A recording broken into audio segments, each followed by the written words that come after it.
96. I'm very impressed by that number and happy to welcome you all to today's session, including Tabea, whom you can see now as well. I will have the honor to go together with her into the topic of Scope 3 execution and why there's still a gap in the reality of what we want to see in the world out there and how actions are taken yet. But before we go into that, Tabea, how are you here today? Do you have a nice air conditioning in your office? Unfortunately, not now. I'm trying to survive the Berlin heat wave. Somewhat working, but let's see. Maybe it's gonna cool down today. Okay. I must admit also in the telephone booth, it's always a little bit warmer. But yeah, very excited to go into today's session. And you will hear Tabea for practical insights, and I will invite her to stage in a little bit back. So you can all wait for her amazing practical topics and insights. And in between, I'm gonna guide you into today's session. So for everyone who hasn't yet heard about climate choice and why we are doing the choice events, I give you a small introduction. So we are your intelligence supplier climate data layer to really activate procurement and bring scope 3 into practical actions in your supply chain to drive decarbonization. And we are not doing that to bring reporting to the forefront, but really to help companies reduce costs, increase resilience, and really decrease emissions, and therefore also plan to a future ahead that really allows you to sustain in the market and build new business opportunities. And yeah, we are doing that since 2020 and have been building our platform specifically for that purpose. So together, supplier climate data and focusing on maturity, we very much go into that topic later as well, how that looks in practice, and really help companies to not only measure and understand, but track progress of their Scope 3 actions. And the three typical steps we see here is that we need to enable companies to come from data collection, understanding, measurements towards really managing and steering. And I think we have all heard that sentence before, you cannot manage what you cannot measure. So it's definitely the first point to have data, transparency, and so on. But then it comes to activation. And we have seen in the past that was very much a topic related to sustainability teams. And it gets more and more into management steering across the whole company, for sure in the financial departments as well, which is more related to reporting, but then also specifically in procurement, where you really work together with your suppliers to reduce these emissions and then also to see performance over time and go into improvement cycles or also to react if things are not going the way you really want it to go. And as promised, that's what we discussed a lot now just 2 weeks ago. I was luckily in between in a small break, having a week of holidays. And we had the seventh Climate Transformation Summit happening in the beginning of June here in Berlin. And we brought together our customers, partners, people from the community to really look together, not just in, I would say the branding slides, but really go into workshops in actionable exchange and everything about best practices to understand how companies are really driving the whole topic of Scope 3. And one quote I took from Thomas, who had one of the keynotes at the summit, was that we see a massive shift happening actually from talking about climate resilience being more and more connected to business in general, so business resilience, and that you really need to speak the same language, that it's not longer about talking CO2 numbers, but really bringing it also into like risk and cost measurements so that the whole company can really work with that knowledge. And I had the chance to introduce also to the topic, and that's here also for the webinar very important. So why is Scope 3 action actually still important this year? I think a lot of you being working on that topic really get that question as well. Like if there are so many crises happening, if everything feels turbulent and yeah, it looks like the signs are not longer on renewables, so to say. Why is it actually that there is a business case? And before I go too much into that and give you maybe some thoughts that I had, I would love to hear your voice. So you actually have a Q&A function on the bottom. So I actually have a quick look. It's called Fragen und Antworten or Q&A for me. So in there, you can maybe write if you are from sustainability or procurement. So yeah, just procurement or sustainability, and then dare to give like maybe just a word. Why is for you Scope 3 action right now important? So just indicate if you have any idea or like what are your assumptions right now? Why Scope 3 is important. So having asked you this is also your chance to find the Q&A button, which you can use the whole session to also later ask questions. So I'm gonna see if someone dares to throw a word in. Why is Scope 3 action right now important? It might be my firewall, but for me at least, it's not working right now. So maybe the others are also having that issue. For you, it's not working. Ah, Yeah. maybe I have disabled it somehow without really wanting to. So that might be me then. Then I'm sorry on that side. Let's see. Okay, then I have to go into that. Sorry on that side. Might be a presetting from the webinar that I disabled it. Don't dare to click around now very, very quickly.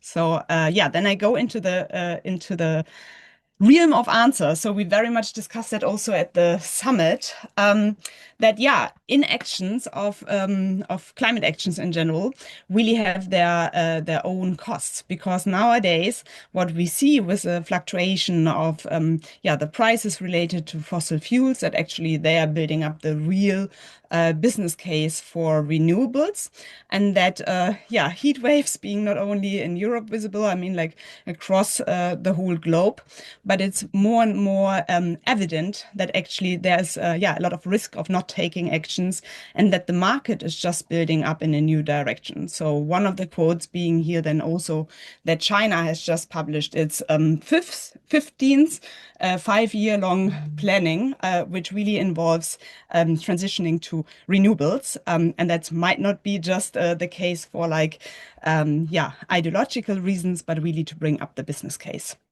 And where this business case really becomes evident is in procurement.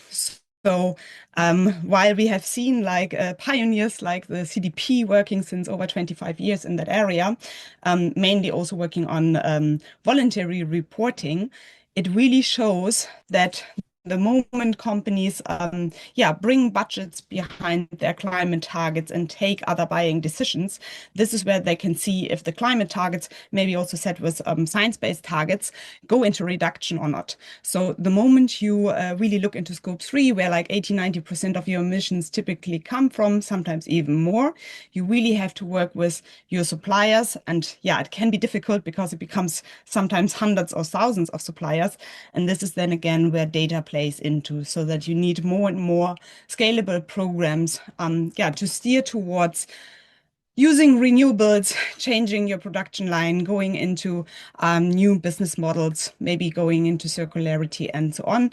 And from there, see, yeah, how you bring action behind, yeah, these market trends that are so obvious. And that's actually what we got as a question, so to say, to our audience of the, yeah, our participants from the climate summit. So we had 100 Scope 3 leaders from sustainability and procurement taking part. We had an answer rate of 80%, sending out a survey and really asking those leaders, okay, if you see these signals from the market that like, yeah, Scope 3 emissions are typically 21 time bigger than your 1 and 2 emissions together, so your direct emissions from your company and then the ones from the supply chain. If BCG, for example, has published a report that these untapped risk in the supply chain related to climate can build up like literally billions of climate risk already until 2030. And that the three most needed tools are supplier engagement, also steering deep down to the product level and using technology. Like, why is it then still, if even if those trends are there, the knowledge is there, that there is apparently a gap to action in scope 3? Yes, and without making you wait any longer, that's what we got out. So overall, in the storyline, what we very much saw is that the narrative has shifted. So the whole why, what, how of scope 3 action is tremendously going from one side, maybe in the company that was rather focused on, sustainability in that area, towards really implementation in operations and actions, specifically in procurement. Meaning, coming from an CSR report, maybe focus towards procurement action, coming from maybe isolated supplier surveys where you had like, just this annual check of having data for compliance reason, really rather going towards building resilient supply chains and bringing decarbonization in as a transformation tool. And then also coming from rather single-oriented carbon focus towards really, cost reduction and having a comprehensive risk understanding of your supply chain. And drilling more down, not just looking at the narrative, these 5 key findings were really the ones sticking out from the report or the survey. And that is why, like, if we know scope 3 action are important, driving resilience, if we know we need to bring the data into procurement, if we need to build transition plans and roadmaps to drive these actions, why is it not taking place so far? And the main hurdles that became really obvious from the survey is that only 1% of the participants, and I mean, you saw the logos before, there were like big brands, international corporates joining. Just one participant answered so less than 1% then actually, is that the scope 3 data is yet fully decision ready. And building on that, just 6% said that they are systematically using climate data in procurement. And also just 7%, almost the same amount then, are saying that they rely on primary supplier climate data. So really not just using the averages, but really having answers from their suppliers. And this leads towards that 25% say they know climate maturity, or they assume climate maturity would be the number one green KPI they would need for climate action, but they're actually not yet really having it. And therefore also 0% of participants answered that climate targets or steering towards climate targets is actually considered for buying decisions. So what it leads towards is not just these hurdles, but then we really asked, as we had the chance to have those scope 3 leaders participating, we really asked like, how can you overcome these issues? And what would you as a hero in that regard tell people what to do, or what are your secrets, your best practice, how to overcome these challenges? And what we got out of it was that focusing first on supplier climate data means we do not just need primary data for data reasons, but really also deal with circumstances that so far often the data is unavailable or in bad quality or limited, so that you really first focus on what we call climate maturity. So understanding who of your suppliers has climate target and or any kind of emission data available, and who's already taking action towards reaching these targets. So it's rather a maturity understanding than having the specific indicators and data points, often without any context, no comparability in between the suppliers, and not integrated like in a risk management tool. Then also, instead of just going towards procurement and say, okay, you are the ones that need to act, and then not having data ready to really enable procurement to take action, The focus must be on, turning the data that you have from your suppliers. So first enabling to have more data regards the climate maturity, but then also turning this data into what procurement is actually using. So if it's like risk scorecards integrated there, or any kind of sourcing logic, valuation logic, and so on from your supplier. So really make the data usable in procurement and not just present them with a corporate carbon footprint of a company.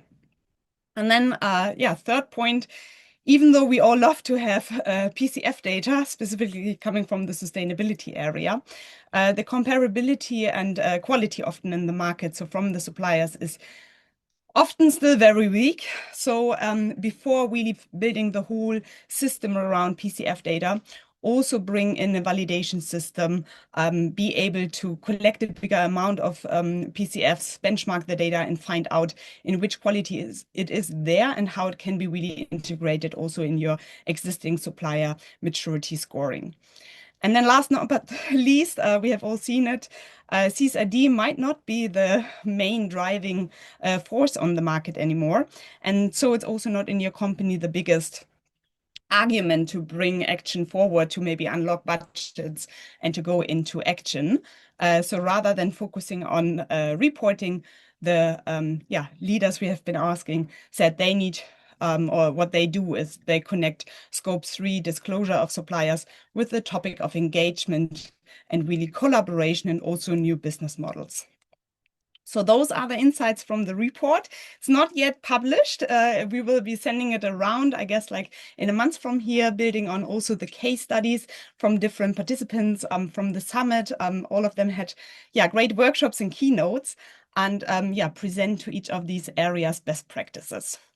And what we also have is, we actually help companies to go through these steps in the Scope 3 action group. So really focusing on availability of Scope 3 data, building supplier scorecards, and activating your procurement to really come into that driving seat. The whole thing is a 90 days journey. And we had great success in that to really work not only on the data, but then bringing it into procurement matrices and building logics that really hold through for a scalability approach going into decarbonization. And that's what we have been doing since 2023 now, with over 50 companies taking part. And one of them is Atruvia. So from here, I hope I gave you a perfect ground for going into your topic, sharing your practical insights on how to overcome this Scope 3 execution gap and how to use supplier data to bring procurement and sustainability into supplier engagement. So Tabea, is that all new to you, or how is your maybe like one sentence on using data to getting suppliers into action? One sentence is mean. I think I'll need a bit more time. Thank God I have it. But yeah, I think you see my kind of baseline Comment. already here on the slide. The base data doesn't really have any words if you can't use it, and that's kind of what my job is at this point. And so if you could allow me to share maybe Yes, I would stop sharing my slides. quite wonderful, and then I'll spring right into action here. And also to the audience, please, if you have any questions, etc., maybe just collect them now since the Q&A isn't working, or we can just do it audio-wise later. I always have tons of questions, so I'm gonna uh, give you afterwards at least a big amount of them.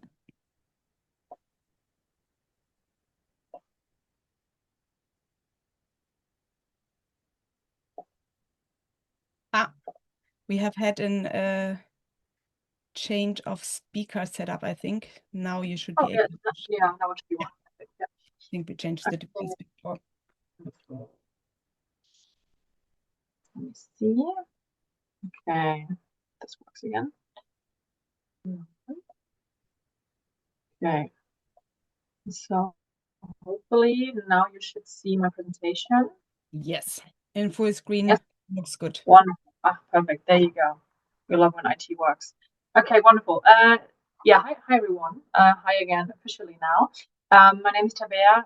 Great to be here with you all, even if it's through a screen this time. Yeah, I'm the second and also the final part of the input before we switch to Q&A, hopefully in some way. And I'm here to give you like a little mini case study by means of some common, or maybe not so common, let's see, conflicts when it comes to scope 3 that I feel like a lot of you might resonate with you guys. But first, allow me just a very, very brief, I'm not going to have this long, I promise, just a brief introduction of myself and of my company, just so you kind of know what I'm referring to when I speak about suppliers and supplier data, etc. As I said, my name is Tabea. I'm a principal expert for sustainability and also for human rights at Atruvia. Um, and Atruvia is probably not something that means much to most of you because our customers are banks, basically. So we make IT, we make software, banking software more specifically, and basically everything that all of our banks do in terms of IT hardware, also IT software within Atruvia Group, actually. So you can see about 2 billion revenue, about 6,000 employees. On a group level, we're about 10,000 now, I think, employees. And the banking number always changes, so who knows, maybe today it's already outdated. But yeah, so about 10 million transactions every single year, and we also have print centers actually that are not even on here. But yeah, so you can just see what we do and our rough business units there. And so this is the banks that we work for.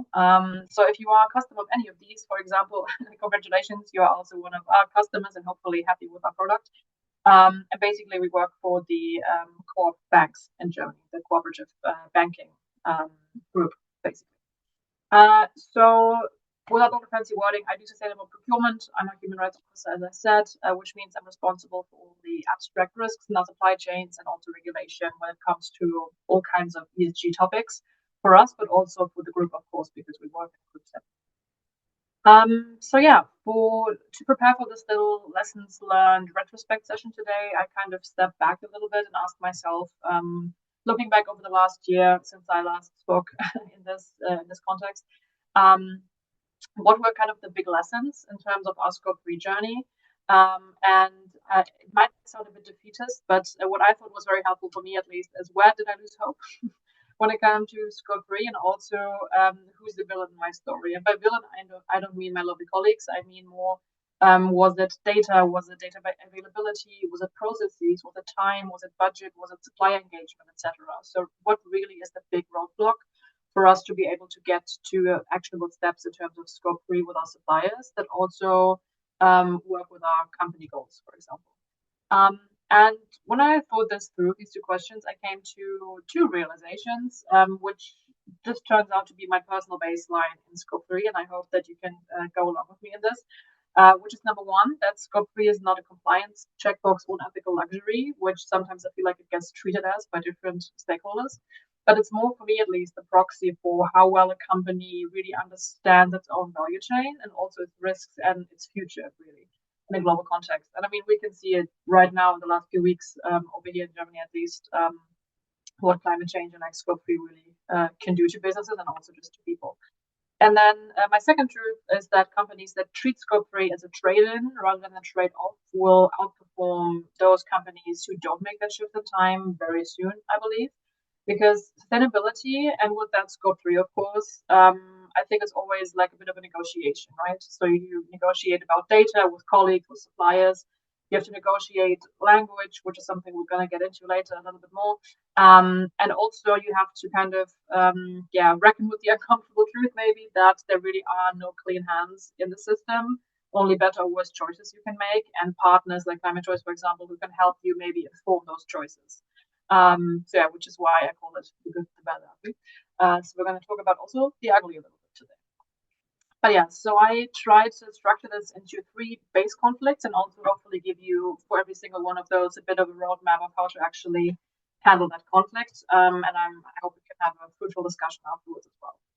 Because in the session last year, actually, I showed you a bit of the scaffolding of how we think about scope 3. And you can see it right here. It's a bit of a throwback to last year's Climate Transformation Summit and also our online session afterwards, which is basically how we try to build scope 3 and ESG dialogues, etc., with our suppliers into the sandwich of policy right at the top and also kind of very, very tiny sub strategies in our procurement department, for example, at the bottom, and how we try and bring it all together. Yeah, so I showed that. I talked about how we're trying to implement all of that, and I left the Climate Transformation Summit, on a high. It was a wonderful event. I always love the conversations we have there. But I came back to Earth very quickly when I got back to my office from this kind of energy and maybe oversimplified visions that we all developed because I had received some feedback on an Excel file while I was gone from a colleague and that I want to share with you right now. So it was talking, sorry, the format, but I had to translate it. It was all in German. Basically, I was just talking about very basic emissions in the supply chain, right? And so what you can see here is my colleagues asking for proof about how there are emissions in our supply chains, and also specifically proof that we're causing the bad emissions, whatever that is. And basically, why would we report on it if we don't even have any leverage to fix it, right? And also the question, how are we ever going to explain this to our banks or to our customers in our case, that we have all these bad emissions that we're causing and that we don't have much control over. So what you're seeing is them asking for physical proof.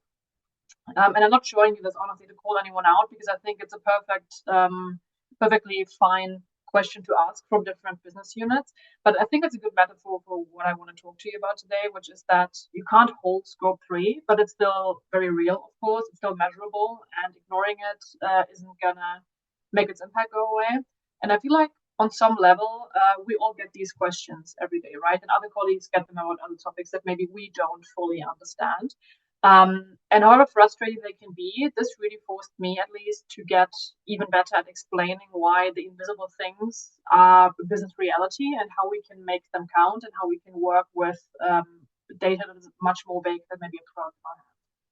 So to me, personally, the challenge of Scope 3 isn't really technical. It's more a challenge of making invisible things legible to colleagues, to boards, to suppliers, and to ourselves, even sometimes, for me at least.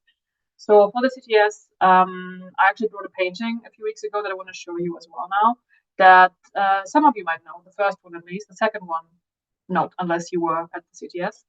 And it's by a surrealist Belgian painter. I'm not going to butcher the French in there, so do excuse it, but it does say this is not a pipe. And it's by Marguerite. And the thing to me that is so interesting about this is that the statement on the painting is true and not true all at the same time, right? And it really brings up the discussion of how the thing that is sometimes just in front of your eyes and is most real to you visually is also something you can't really hold in your hand. And how you must enable yourself and your colleagues to still operate in the presence of this mere like representation of what you're actually talking about. And instead of spending hours or days or months discussing if this is actually a pipe, you can just talk about the thing that it's supposed to represent. I can just decide of, yes, we all know what this means.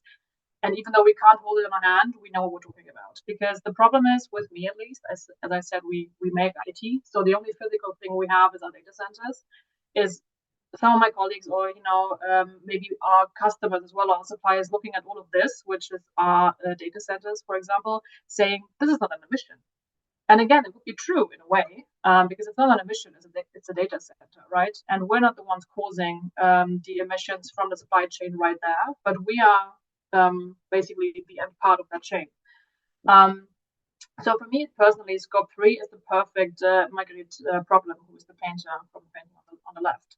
And what I think the big issue is that you can't let yourself get paralyzed by systems that are the opposite of Scope 3 friendly sometimes. So for my colleagues, I had to use data, some that we had, some that we didn't have yet, and get them out of the mindset that one, this is not an emission. And then once we got to the point of, okay, it is an emission, I had to get them out of the mindset of, okay, it is an emission, but we must get immediately all the primary data from all the suppliers and treat them all the same as each other. Otherwise, we can't tell our customers about these emissions. We need all the data all at once in perfect condition, and then we can talk about Scope 3. So for anyone who works in Scope 3 or started dabbling in it knows that's not really a reality and doesn't really help anyone. So what does it actually look like in practice to kind of deal with this internal operational conflict of invisible things that we need to calculate with? For us, the first thing we did was we said goodbye to a comfortable illusion that we could treat every supplier the same way. So we couldn't, and we still can't, to be quite frank with you. And pretending that we can is actually just making our data worse and not better. So we teamed up with ClimateChoice actually after I graduated the Scope 3 Action Group personally. And together we started building a segmentation, not just based on sustainability performance, but also based on two parallel criteria. On several slides there. The first was spend, of course, which suppliers represent most of our significant, share of the procurement volume, etc. Just, classic ABC stuff.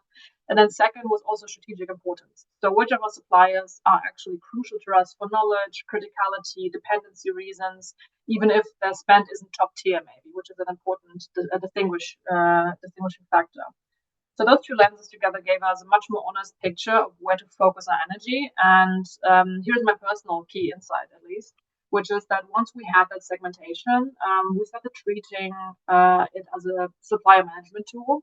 And that shift maybe sounds small, but it really changes everything to get from carbon accounting to supplier management and scope 3. So that, again, can't be the same thing. Because suddenly the data that we had wasn't just telling us where emissions were, it was also telling us who our suppliers actually are in terms of goal maturity, past performance, but also, of course, certifications and finally gaps to our own climate goals. For us, that became the foundation of something we hadn't really done before, which is differentiating kind of a supplier development handbook in a way, meaning different action plans for different maturity levels and not kind of sending one message to everyone and seeing who replies, basically. The recommendation with the right suppliers at the right stage really led to better supplier relationships and also better data for us. And the practical recommendation I'd leave you here is that before you ask how do we collect better data, is that you ask what decision are we trying to make with the data. So to me, at least, that question really kind of reshaped our entire data structure and how we approach our suppliers, but also our colleagues within the company. So number one, the longest one, I believe. So I'm going to try and hurry. So our second conflict was more kind of, I called it an external one, but it's also internal factors, of course, but I just tried to make a distinguishing statement here.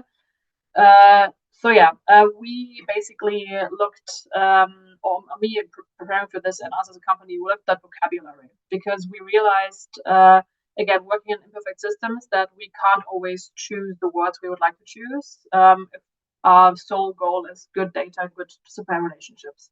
So for me, a big kind of learning moment for this was we went to the US beginning of the year to visit some of our biggest IT suppliers, IT hardware, IT software, and landed, of course, in a political environment that had fundamentally changed since we last talked to most of our suppliers there, and changed the terms of our conversation, right? So Trump, the anti-ESG backlash, etc., had made the US to become a country where the word sustainability had the possibility to be a bit toxic in certain rooms that we were walking into. And the lesson for me came very fast, which is that, as I said, you don't always get to use your preferred language, but that doesn't mean that the cause has to change. So sustainability for us became resilience. Climate risk became supply chain continuity, same destinations with all these things, just different words. But our partners were still very much in the room with us, and they were also still pushing the cause. We just had to compromise on language we were using and kind of frameworks we were working in. And to me, at least, that's a compromise and that's a craft actually to actually still get to the same goal, just in a different setting. But yeah, for me then came lesson 2, which was a bit more difficult. Which once we found shared language, I started asking kind of, I told you I'm also a human rights officer. I asked some hard-hitting questions about responsible sourcing when it came to raw materials, for example. So kind of the balance between data center expansion and sustainability goals, human rights and supply chain. How do you actually verify working conditions, at the point of extraction, etc. And I can promise you all large IT suppliers have all the certificates, all the audit reports, beautifully formatted compliance documents that tick every single box we could possibly ask for. But when I really leaned in and kept kind of asking for documentation, supplier segmentation, engagement, one of our business partners kind of sitting across from me suddenly said, Atruvia, you keep asking about how we guarantee every single supplier in every single mine complies with our supplier code of conduct. Let me just ask you, how many layers do you think are between us and those mines, between the service we sell you and the raw materials, basically? And I had to kind of take a step back because I had a rough estimate. But I was personally very off, and unfortunately, I can't ask you now. But at the CTS, we also asked and had guesses between, I think, 5 and 50 layers. But the truth is, there's around like 35 to 45 layers between our IT supplier and the raw materials. And no certificate honestly can reach that far for every single supplier, and none of our audits touch that bit either. So the question that we routinely put into our procurement questionnaires is, please confirm responsible mining practices, etc. It's technically answerable and also practically, to me at least, a bit meaningless in many places. So we have built basically a system that is very good at producing answers that look like accountability without actually requiring it too much. And I think the goal shouldn't be purely compliance reports. It should be honest and usable data for us, even if it's incomplete. I think especially when it's incomplete, right? So the question in terms of scope 3 for me after this then was, how do you actually structure supplier data collection in a way that produces, honest, as I said, and maybe honest means there's gaps, and also usable information rather than a polished answer that tells you nothing, essentially. So the first thing we changed was how we reported gaps, inspired by some of our US suppliers, actually. And the transparency about the intransparency, to be fair. So we didn't start off doing this super well. It took some internal kind of aligning, but I think we got there in a really positive way. And data gaps are now reported honestly in our outputs to stakeholders. Of course, externally, we do it a bit differently.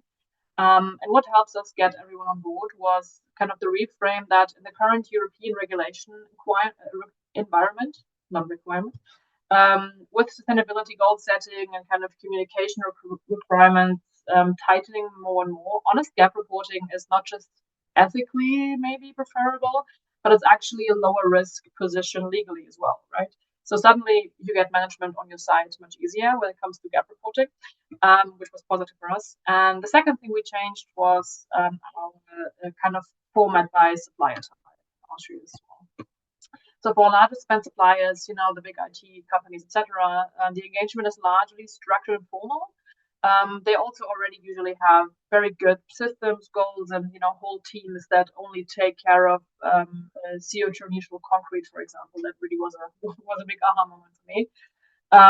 So what we need from them is kind of clarity about how they fit into our specific reporting requirements and targets. But then for our strategic suppliers who don't fall into the high spend category, often smaller, more specialized suppliers, the engagement is a bit more hands-on. So we walk them through processes, we share our own challenges and our gaps openly as well. We try to create a mutual understanding rather than kind of a one-way compliance exercise. And that transparency kind of generates a more genuine commitment, from my experience at least, on their side than any formal questionnaires had in the past. So one important thing we choose not to do is we do not have a hard cutoff threshold right now, at least. We're not immediately removing suppliers from our pool for failing specific climate targets yet. And I want to be honest about why, because in some cases we're dealing with monopoly, of course, or near monopoly suppliers, where we also just have limited leverage, but also most of our monopoly suppliers are completely compliant with what we want anyway, so that's positive for us. But also partly because we believe that supplier development produces better long-term outcome if that then like supplier exclusion at this stage of our journey. So that may change in the future, it's possible, but for now at least, we want to kind of practice what we're preaching. So since we're not 100% there yet, we're not going to ask of our boutique suppliers, especially, to be like completely clean when it comes to their own CO2 and scope. And finally, conflict number 3. I call it a philosophical conflict. I won't get into the philosophy as much as I did at the CTS. I'll spare you that. But basically, I still think it's really important because a lot of conversations I have about clean supply chains, whatever that means, and scope 3 as well. It's all bad anyway, and there's emissions anyway. Why should we even bother? In a way, of course, like a bit dramatic in my wording right now.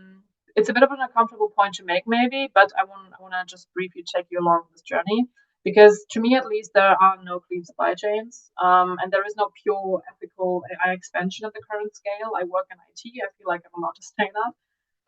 And to me, also naming this isn't defeatist. It's a very honest and useful thing we can acknowledge, I think. So a few weeks ago, I was an exhibition in Berlin called Language of the Soil by Anna Ehrenstein at the Fotografiska Museum, which is wonderful. If it's still on, and any of you are in Berlin, you should check it out. And it's basically about the people who build and maintain AI infrastructure that we use every day. So content moderators, data labelers, and people whose labor is invisible to us by design, but we benefit from that labor every single day and don't really think about it too much.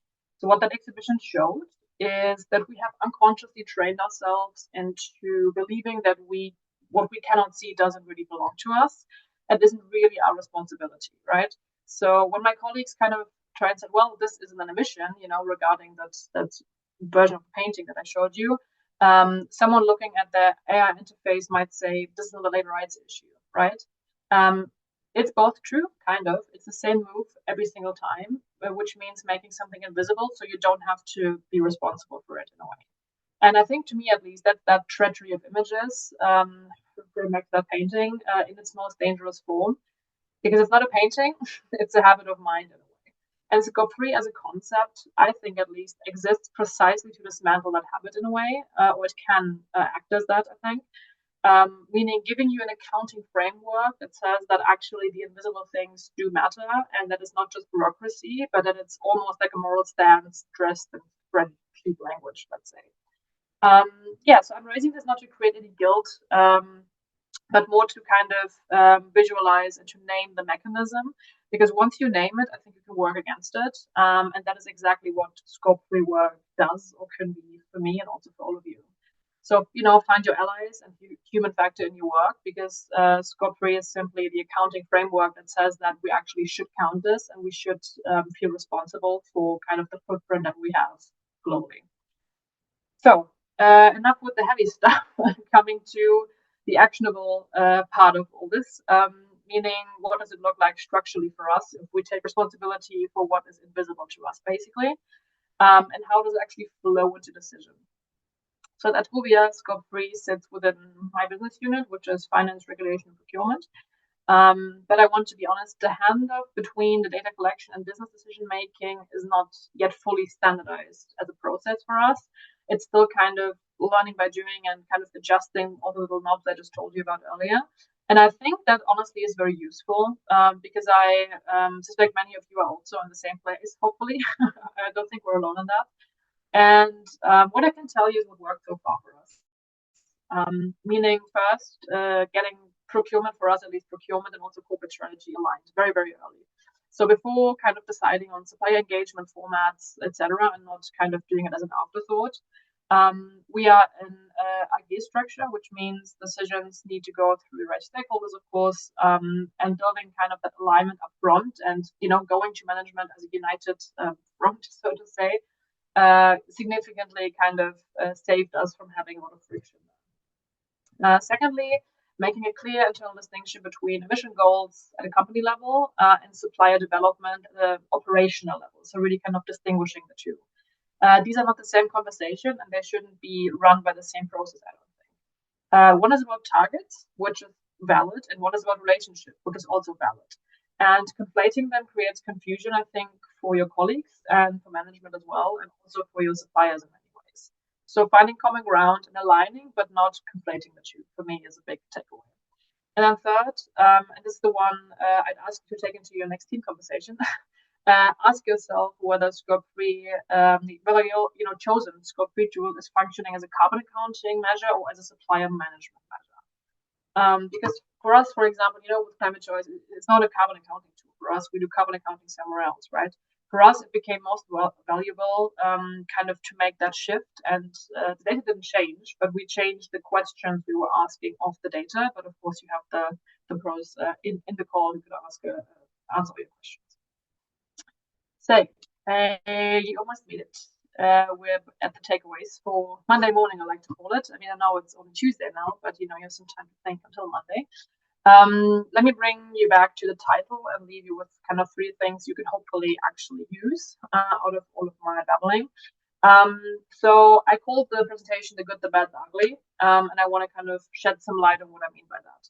So the good for me is that we have immense leverage as people who work with emissions, with scope three, maybe with procurement. I'm not sure, where you guys are all working at, and I don't think we fully use that yet. So to me, that's so much potential, which is the good for me.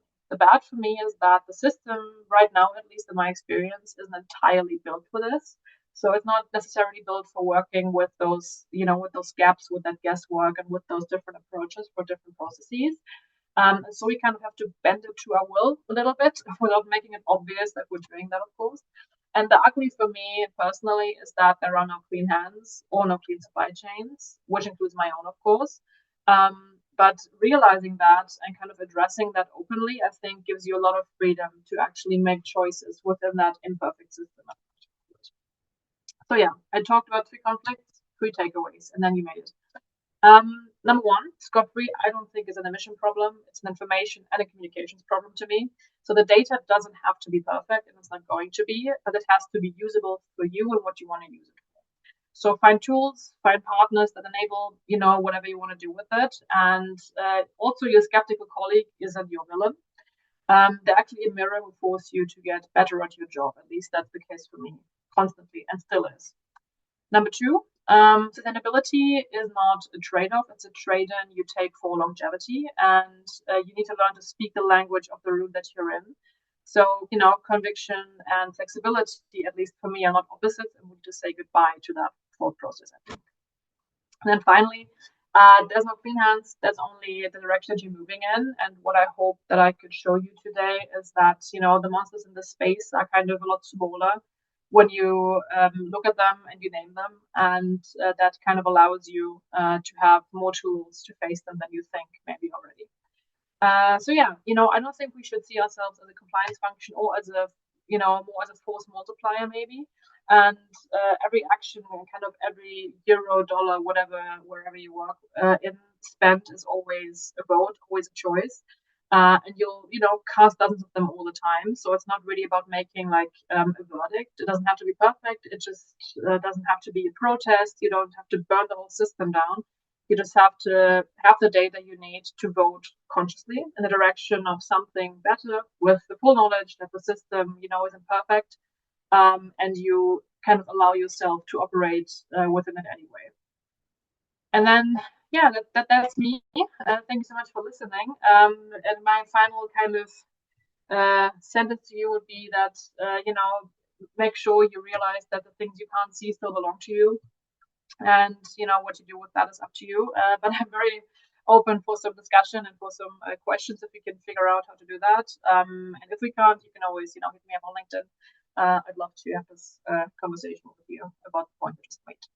Thank you. Yeah, thank you, Tabea. It's really a pleasure to witness not only your journey, but really hear your honest feedback on hurdles and struggles and how to overcome them and see sustainability and procurement leader, which you are, to really drive action forward. And I tried to enable the Q&A. You can test it. It might or might not be working. I didn't dare to like just reload. That could also hinder it. But yeah, if you listening see the Q&A, you can try to use it. But otherwise, next time again. And I got, as promised, a lot of statements that you said, and I might just want to use them to summarize and like bring things really clearly out. So you really started with this statement of your colleagues, which is perfectly understandable and really shows right how much we live in our silo, like talking about emissions the whole time and about scope three and supply chains and so on, and that you probably needed to bring in a lot of awareness and like arguments about the topic. And maybe you can give us a rough idea, like with which departments you have to talk the most to go into these. I mean, you have showed it's really an infrastructure topic in the end. So whom do you get all involved, and what are maybe for different areas key arguments you have? So when you talk with people in different roles, so that also other people working on the topic of scope three can maybe steal or get some ideas from you, how whom to approach and how to bring it in a language and with arguments that stick. I think that's so individual. I mean, I think the most important question you asked right at the front, to be honest, because you can't do it alone, right? Especially scope three. And so the way it worked for me was that when I joined my company, I actually started in procurement. So I was part of the procurement function. So I still benefit from that because I have that closeness kind of with procurement colleagues. Um, and I think if you have a sustainability department that maybe you're not part of, obviously that should be your first kind of door to knock on. I think also just corporate strategy in general is always a good one, and for them kind of just to show them the compliance regulatory kind of requirements that you have, take strategy, take regulation, and kind of meet in the middle and say, hey, this is the minimum we have, and we should probably orient our goals based on that, right? I think that's maybe not always the most like the first instinct of strategy as well. But I think it's really important to kind of align regulatory requirement and strategy and not kind of treat regulatory requirements as like, the kind of evil stepsister in a way, but to really kind of use it as the base of your goal setting. And then also Mhm. get legal involved early on, and also product maybe like production. Mhm. Of course, for us it's a bit more vague due to us making software. But still, I think kind of get all your colleagues aligned and then approach management like as a unit. At least I think for us that was kind of the easiest way to get far very quickly. Because if you just go to your board of directors or whatever and just say, "Oh, we have this idea," usually for us at least they say, "Well, that's great, but align us with this and this and this department, and then come back." Mhm. So if you manage to say, well, we talk to strategy, we talk to product, we talk to legal, we talk to risk and compliance, and we all agree this is our way forward, then they're not gonna send you away again, right? So I think kind of getting everyone on board and also agreeing again, going back to language, agreeing on language, and then maybe you want the same thing but call it different things, and then also kind of agreeing that different units are allowed to have different methods. I think that Mhm. is sounds so simple, but it's I think the base for everything. Mhm. Yeah, so the typical answer is like it's not easy and it's focused on collaboration, but when you have everyone on board, so that's really the moment where you want to accelerate and bring it to the board. If it's not yet right, we also had at the summit like other companies that said, okay, everything came from the board actually down from science-based targets and so on. But I think your pathway is very unique where it really started from procurement. But yeah, that's what we also see in the Scope 3 group, that more and more sustainability procurement leaders are actually really owning the task of Scope 3 and bring everyone together. Yeah, and then in between, I mean, you really also said like, yeah, you started with all these ambitions. You were also part of the group, and then you really thought or said like, okay, the challenge is to not just work with emission data. You have a carbon accounting tool, but really bring it into supplier management as a tool. And like you said, yeah, you use that segmentation, and you had this nice graph, but maybe to bring that into simple word, like what. How did the segmentation help you, or like coming from collecting the data to using it and segmenting suppliers? So, what was there the turning point or the difference from focusing on emission collection only from suppliers, maybe? Hmm. My question is Yeah, always I too think long. Sorry. all good. And I think segmentation really kind of is the one thing that kind of uh, made us kind of be able to act, right? Because before that it was always, well, if we have this problem, then we have to solve it for every supplier, right? Mhm. Otherwise, we can't go to our customers and report on this because, yeah, no. So kind of the all or nothing mindset is what really Mhm. stopped once we were able with the tool to kind of have a reasonable way of segmenting suppliers. Mhm. So for us, again, it wasn't just those people have climate goals and those don't, or we only look at A suppliers and B and C don't monitor us. So for us, really having not just category A and B, but having different categories for different questions. So when it came to goal setting, when it came to kind of certificates, SBTI, when it came to previous kind of climate reduction that was reported, and when it came to spend as well, obviously. Having kind of different answers to different questions and not just say, well, suppliers have CO2 footprint, yes or no. That's not really, doesn't lead to actionable steps, right? So you kind of need different segment or different segmentation measures for different situations. And that is really kind of where it kind of clicked for all of us. We said, okay, if we want to answer question A, we need segmentation A. If we want to answer question X, we need to do this and this and this, and maybe combine these two segments and Mhm. approach our suppliers accordingly. So that's kind of what changed it for us.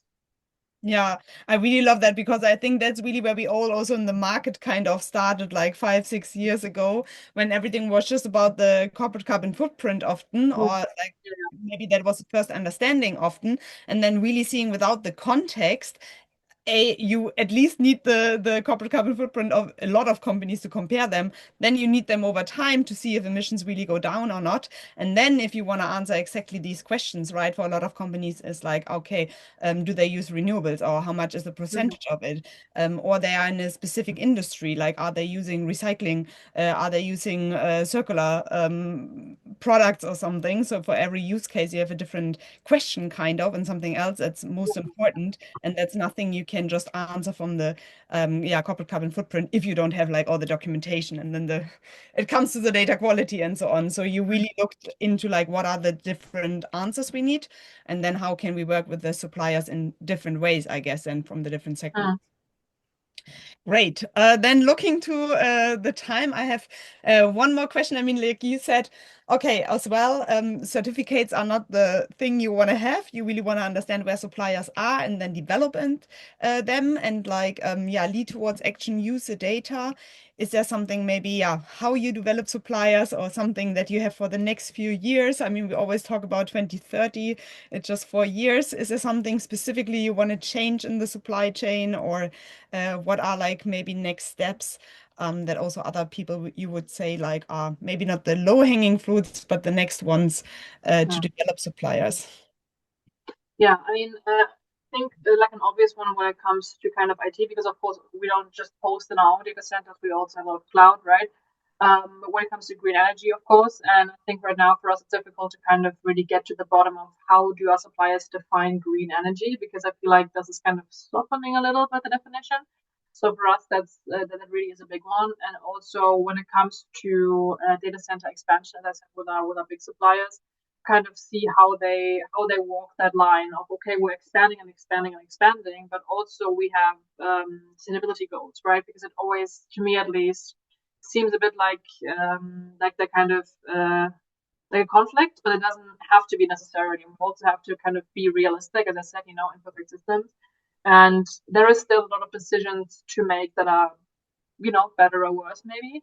And so for us, it's kind of seeing what are the long-term goals of our specifically, cloud providers, of our IT people, with our hardware suppliers. How do they deal in the long? And we're talking like not just 5, 4 years until 2030, but like 10, 20, 30 years when it comes to development of their hardware with less kind of new raw material, and maybe finding kind of doing um, research into alternative materials, for example. So for us, those are like strategic suppliers because they're actually not just saying, well, we try to make it more efficient, but we're also actually thinking like a few decades ahead of how will this look like, for the next generation, for example.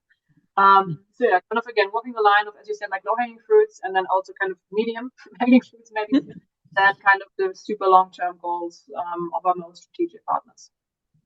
Yeah, what I also hear out is kind of this triangle of like really governance with like, okay, focusing on goal setting with the suppliers as well, then operations, renewables, and then really also product or service, like seeing how in the future can they be more efficient, yeah, producing them or whatever it is, which kind of supplier they are or like in which industry they are. So that's really good to hear because I think that's also often either people focus very much on the product directly, which might need, as you said, like a decade to go there.